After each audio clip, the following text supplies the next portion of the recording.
So today's lab is going to be all about benthic macroinvertebrates. So you can see students sampling around Wingate Lake, identifying insects, benthic macroinvertebrates, using dip nets to capture them around the lake area, and examining them closely for their role as biological indicators of stream quality and also lake quality.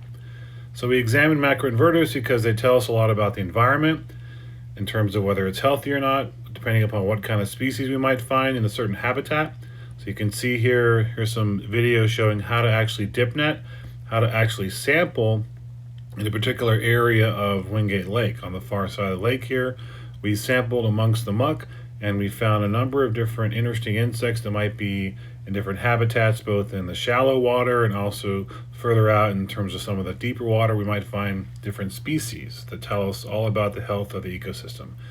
And so here's one example showing a typical dragonfly nymph. And so here we can see that in the hand here, a typical dragonfly nymph. So this is basically the aquatic stage of the dragonflies you might see later on throughout the year skirming along the surface of the lake or the pond. Here we also see a typical bellostomatid water bug in the order Hemiptera, so the true bug order there.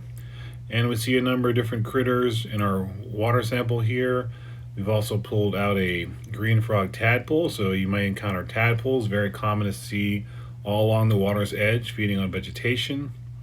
Here's a close-up of a typical green frog tadpole morphology. Also, you always want to be careful to look very carefully inside the net not to miss anything. For example, here we're very carefully pulling out another hemipteran, so a back swimmer, kind of an interesting surface-dwelling benthic macroinvertebrate in the true bug order. And we also use minnow traps to sample for fish that we might find in the lake as well. And so these minnow traps will also sometimes capture water snakes. We've seen that many times, capturing water snakes that are also there feeding on the fish.